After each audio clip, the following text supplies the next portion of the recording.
Hello Welcome and all. welcome to our podcast. We probably have to reintroduce ourselves at this point since it's been a little while. Um, I went and moved and bought and sold houses. Michael and Tara went off gallivanting to Europe. It's been a busy summer. I'm also in the middle of a bank merger, so all kinds of crazy things going on. But that's the reason for our sabbatical, maybe is a nice way to say absence that we've been gone. But we're back and better than ever, and hopefully with new good ideas and thoughts for you to share in this week. Joining me always from beautiful Somerset, Kentucky, is Michael Ray. Michael, how's everything in Somerset this morning? Good morning, my friend. All is well. Hope all's well with you. Absolutely. So, Michael, who do we have on the docket today? Tell our esteemed guests what we're going to try to tackle today. So we've got a tight window, and we've got an excellent subject. So in Acts 16, we learn about the conversion of a woman named Lydia, and we're not given a ton of insight into her background and into her life, but I think there are certainly some points there that make sense in terms of the things that we've been studying through this series of Bible studies. And just by way of reminder and kind of where we are and what we're trying to accomplish here is, Mike and I spend a lot of our lives in the business world. And that, so that the intersection of our spiritual lives and our business lives is something we think a lot about. We've talked a lot about together. And we've found that this study has been very encouraging to both of us. Is what business lessons do we learn from these Bible characters? And we always start with the caveat that the spiritual lessons that we learn here, what did Lydia's conversion entail is by far the most important lesson here. And this study that we're doing this morning is not at all to diminish the fact that, what led to and affected her conversion is always going to be the most important study about Lydia. But we're also given these other details that are really interesting and really cool and kind of help frame her character and in our judgment help us think kind of critically about our own careers and business lives, and how they are affected by and affect our relationship with God. And so that's what we're gonna attempt to talk about. What is Lydia's background, her business life, her business acumen? What's it have to do with her relationship with God, and what do we learn from that? Yeah, absolutely. And to echo, Michael's disclaimer that we give, we, for those of you that have been with us a long time, we kind of talked about how sometimes in our lives we try to live in silos. This is work Mike, and this is home Mike, and this is church Mike, and we try to separate this stuff, but the reality is it's all the same. It all belongs to God. Our whole lives belong to God. So how we are Christians at home, at work, and in our worship assembly and church families, it should all be the same.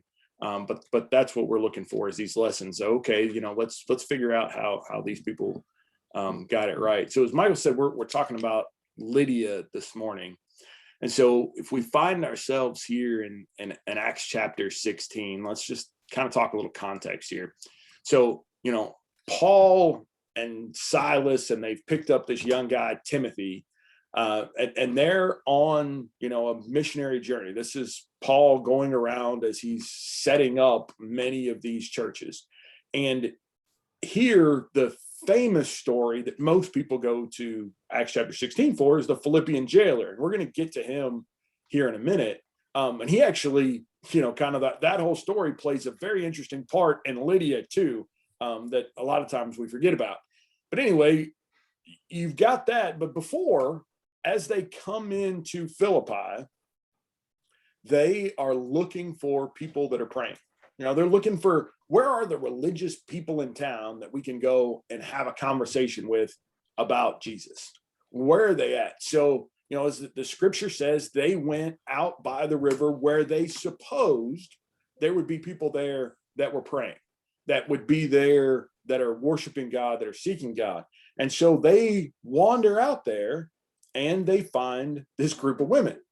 And this group of women are all out there together and they're praying and worshiping, and they begin to have these conversations and get into the conversion of Lydia and her household and some of these others. But it says that Lydia is a seller of purple. That's her job. A couple of very interesting things to point out right off the bat is, as we're introduced to Lydia and her household, there's no husband.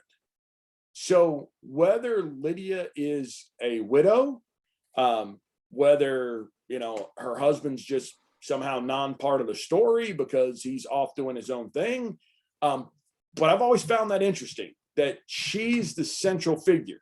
And we've got husband and wife figures all over the New Testament. I mean, the famous ones that we think about are Ananias and Sapphira and how they work together with Paul. And, it's not that because one's a more major character than the other that they're left out, but her husband is conspicuously absent. But she's the seller of purple. She's the one running the business. She's the one leading these women in Bible study. She's the one that's at the forefront. So all of those things are very intriguing. But I want to focus a little bit on her seller of purple. So she's from Thyatira. And so if we were, better podcasters, we would probably have a map up that would tell you where Thyatira was and all that stuff. But let's understand, Thyatira is probably a 6-month journey to Philippi. It's a long way away from Philippi. But Thyatira, because of the way, and again, I think we lose this in our 21st century worldview. We just go to Walmart and get whatever clothes we want, right? If you want purple or white or yellow or black, it doesn't matter. We get it. They make it at the factory. We don't think about it. First century, you had to mix pigments together from flowers, from objects in nature to create colors to then dye it. And it was all done by hand. Okay. Based on the way that the water and minerals were in Thyatira and these certain flowers and plants that grew there, they were the epicenter of the world for purple dyes. Okay. Purple dyes, because they're hard, purple's not a, what's the word I'm looking, a primary color, right? You don't get purple, you got red, yellow, and blue are your primary colors. You don't get purple out of your primary colors. It's something that's hard to, not only get a hold of, but dye. There's a process. This is a big deal. Only your wealthy people can afford purple garments. So this is a very, very niche market. It's a very high net worth clientele. It's a very lucrative space. But the epicenter of that world is Thyatira. What we don't know is what she's doing in Philippi. Now, the historical context, given that she is a woman who was praying and seeking God by the river, we can kind of make some inferences. If we infer that she's a proselyte, okay, then she could have been run out of Thyatira as part of the big Jewish dispersion that happened, when Rome came in and started taking over. So a lot of Jews that were settled in various parts got scattered, and it wasn't okay for them to be there. All right. So they could have gotten scattered. She could have gotten scattered in that. Her husband could have died as part of the persecution there, and she fled to Philippi to find some safety. But she's now that she's fled to this new place, she left the epicenter where she would have learned. She would have been part of a guild. She would have trained for multiple years. She would have learned all the secrets. She would have been in the inner circle there in Thyatira, which would have been very difficult to get into, right?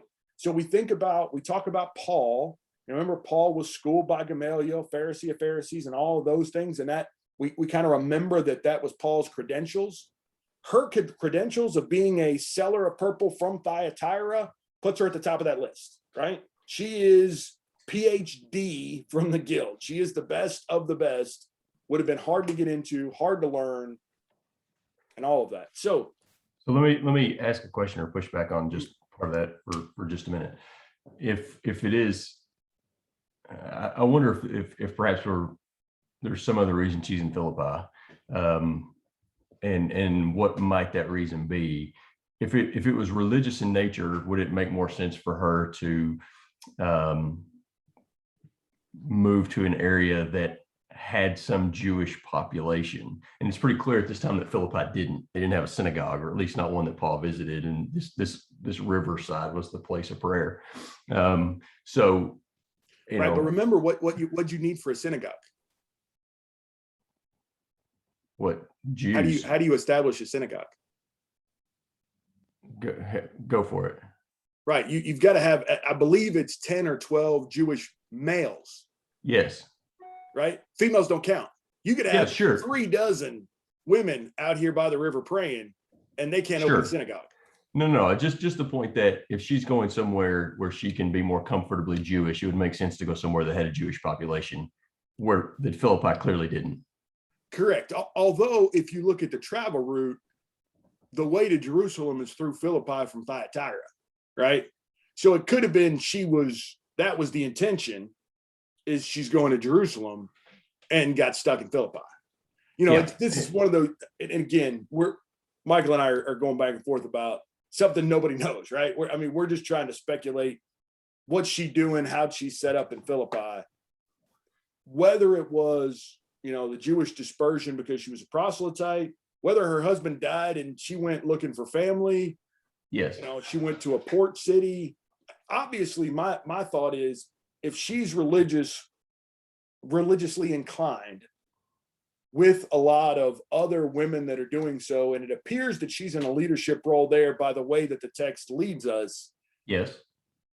That's where I'm putting my 2 and 2 together, that maybe she was fled because of that, or somewhere along the way she found God.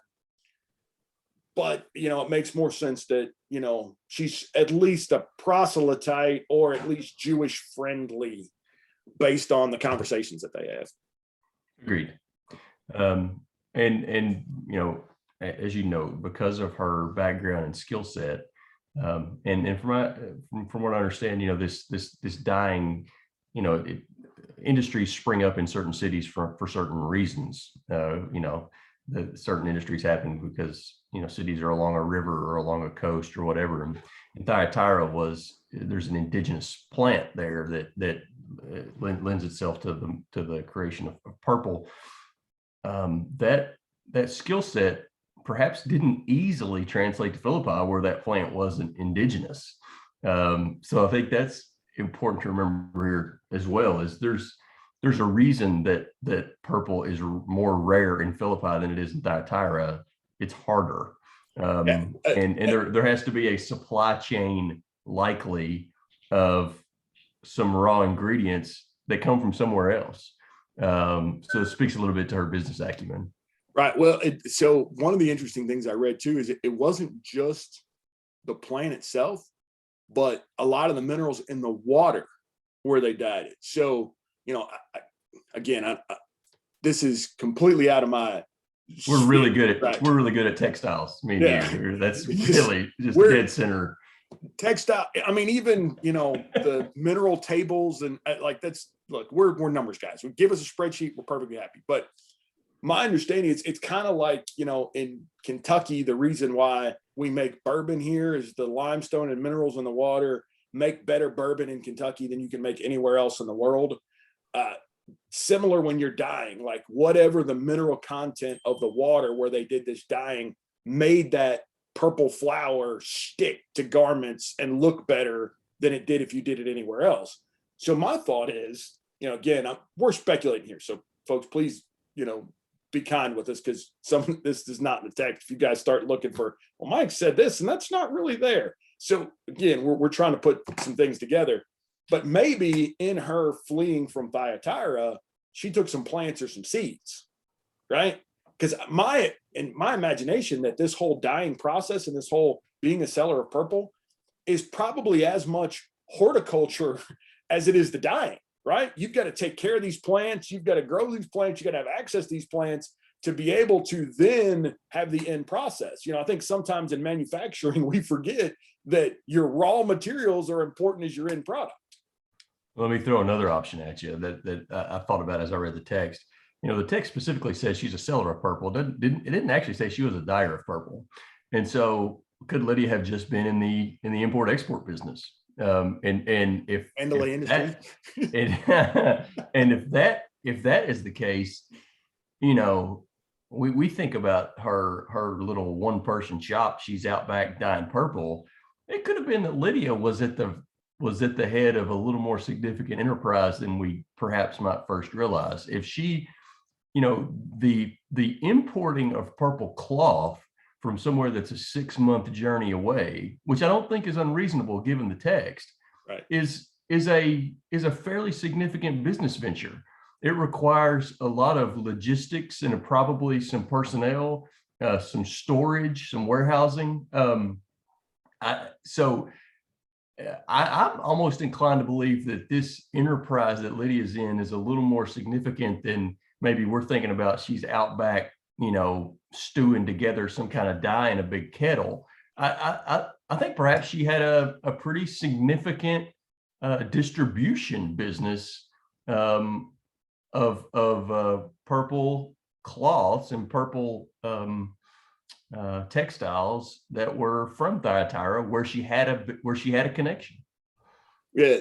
So first of all, let's be clear about where she was on the economic scale. Lydia's not scraping by, right? So let's understand some stuff. Her and her household, right? That language, again, absent husband. So again, I'm inclined as a few of the commentators that I read that she's probably a widow at this point. All right. Her household would include children and servants.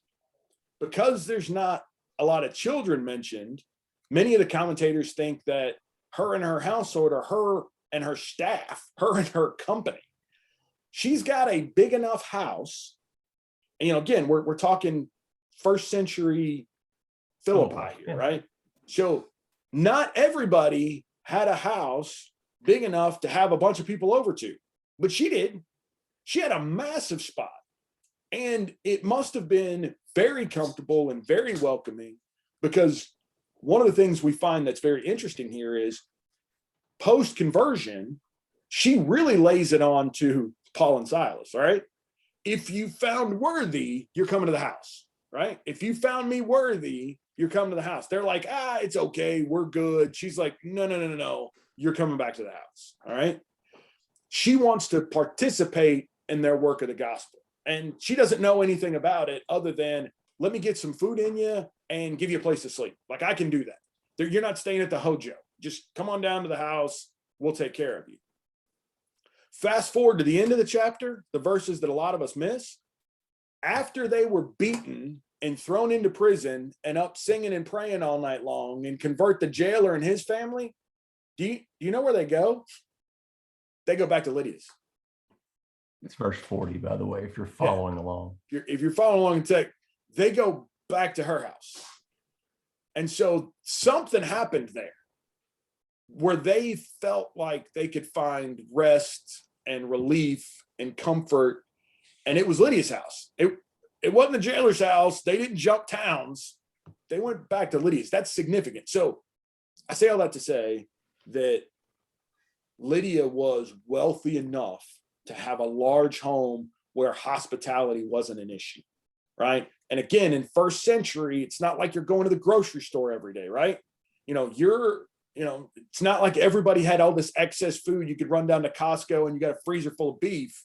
If you're entertaining, if you're being hospitable, if you got a lot of people in your house, it's expensive. And maybe you can acquire the stuff yourself. You send somebody out back hunting, or you're down at the market purchasing it. But either way, it's an expensive venture to have guests for multiple days, especially strange dudes from out of town.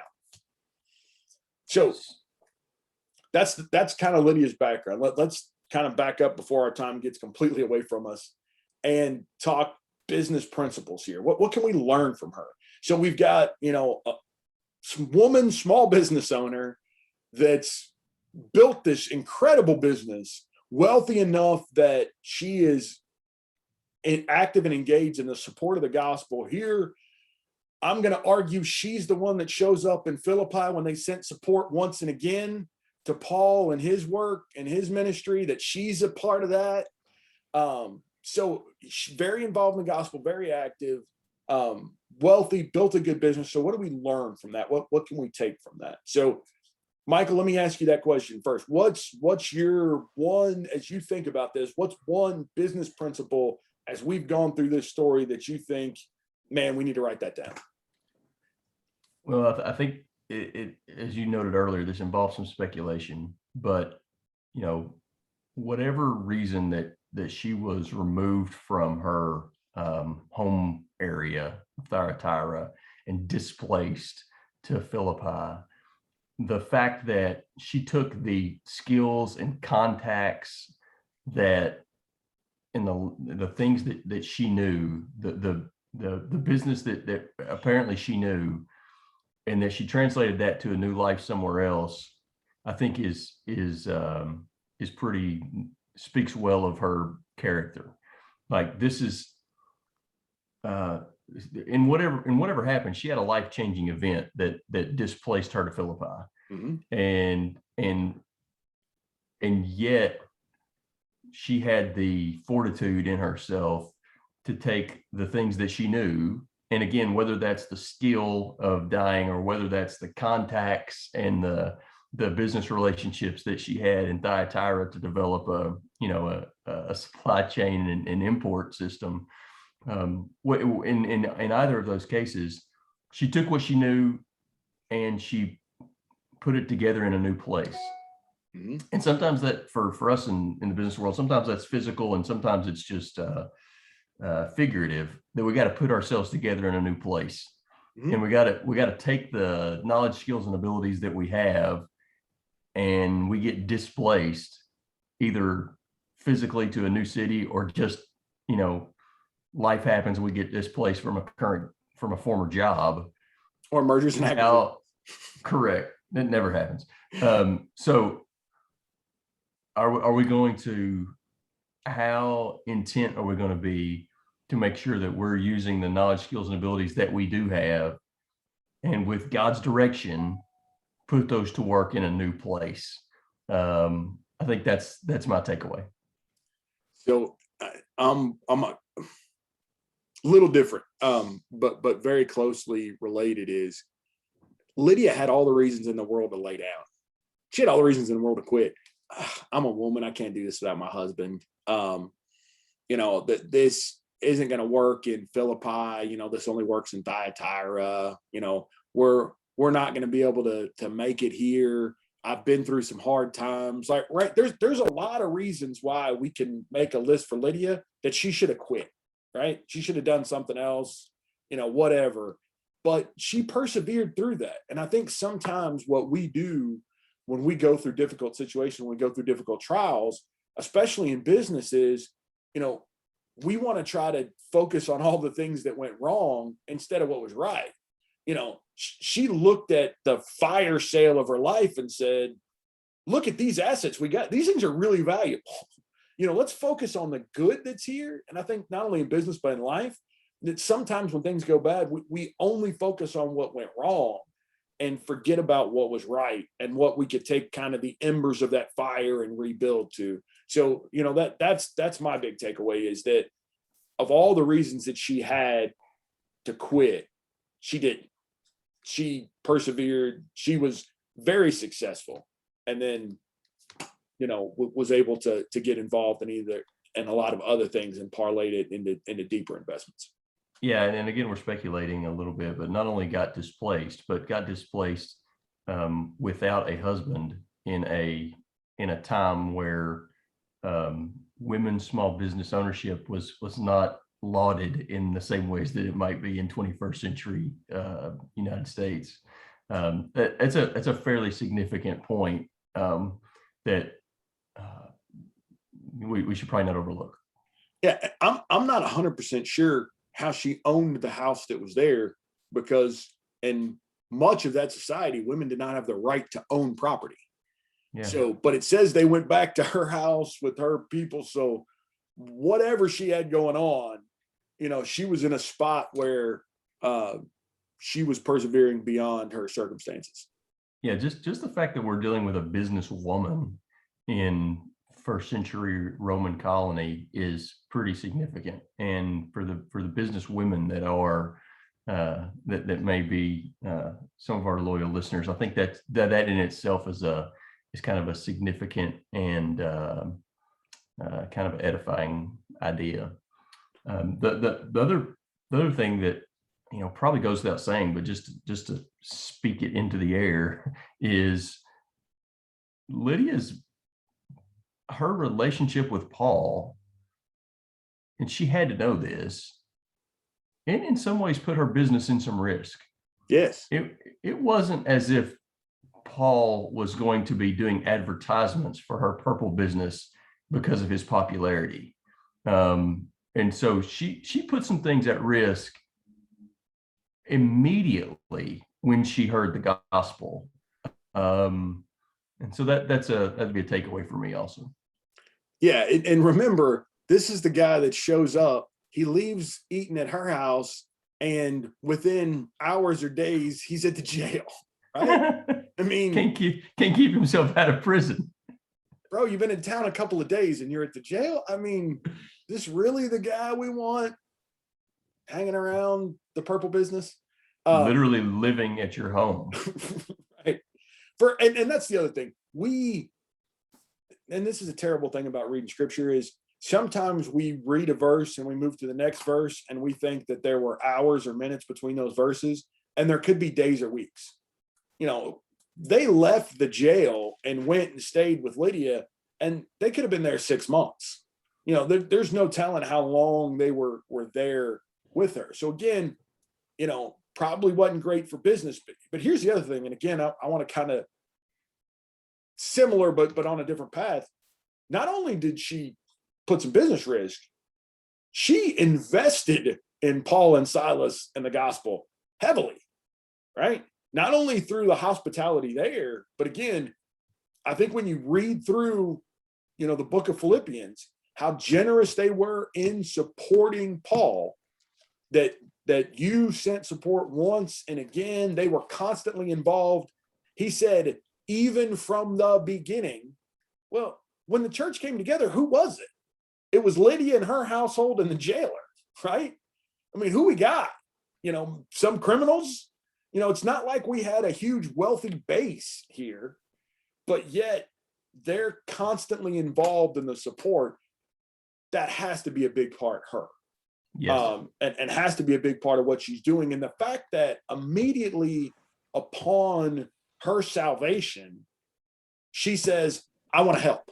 I don't know how to help, but I want to help. I'll feed you. I mean, that's all I know how to do right now. I'll figure something out. Right.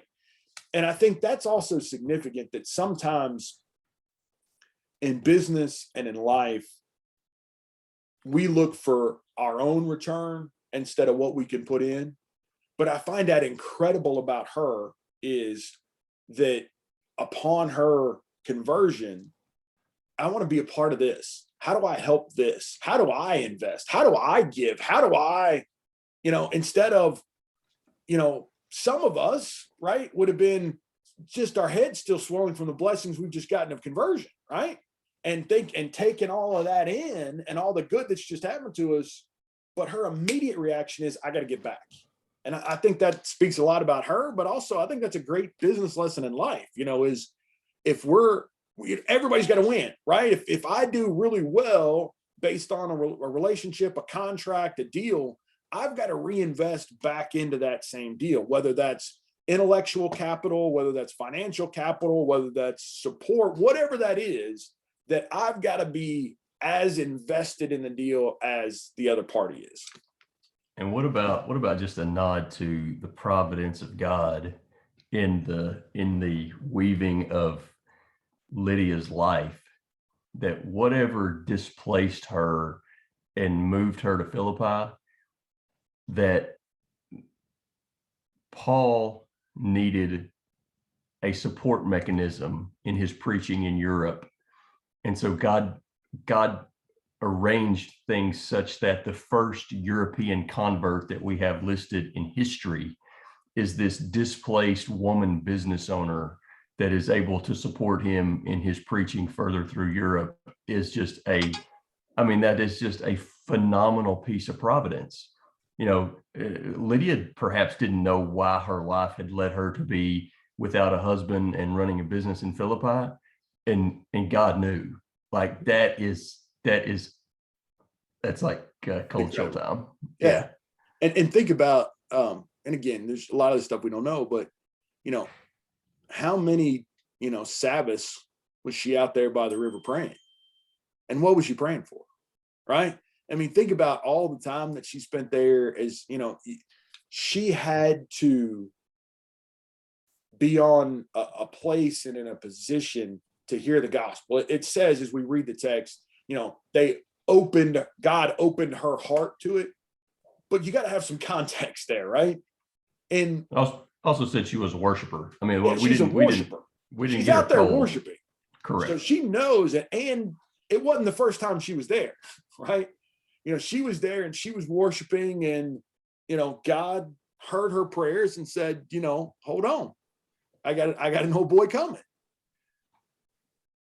And then she, became involved in all of that. And her and God, that's the other thing that's incredible with this, and something that you and I have said a bunch of times on this podcast is, we've got to think of our lives as that funnel, right? God has blessed me with all these resources. Now, how can I redistribute those? And she's got, a team of people that's working for her that needs to be compensated, that has families to take care of. But here's this gospel preacher that needs some support too. And I'm going to take care of him.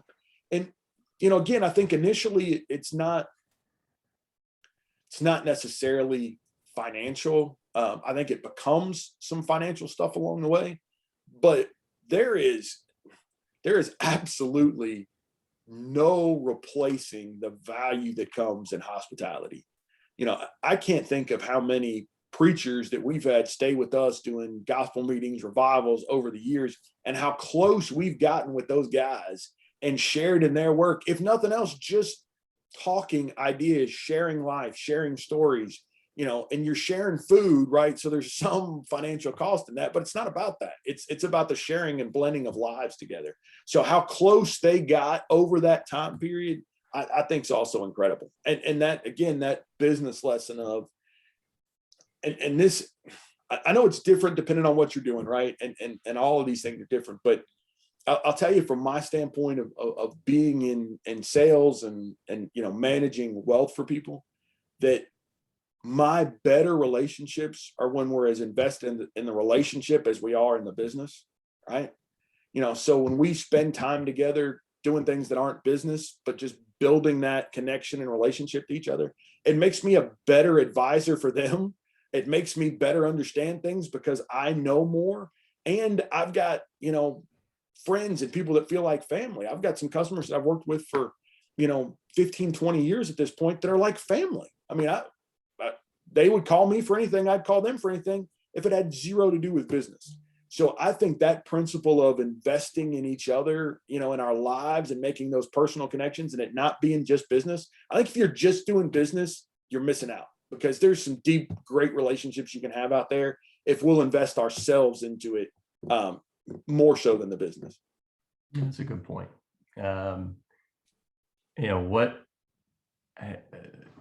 How God works in weaving the story of salvation together is pretty phenomenal.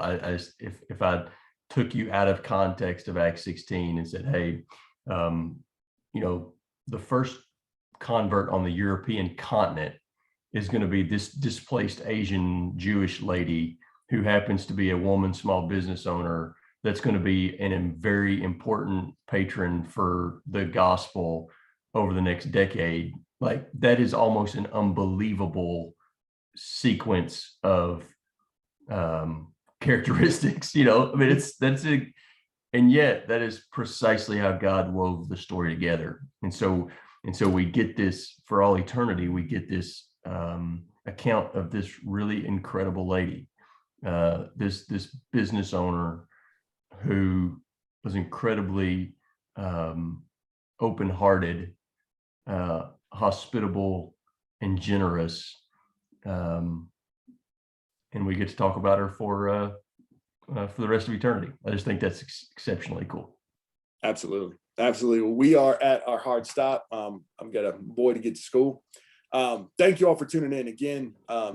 We hope that these lessons can help you as you think about Bible characters. And again, the most important thing is the spiritual always.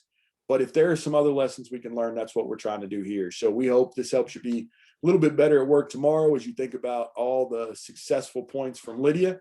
And we've got a couple of more interesting characters that we've been working on.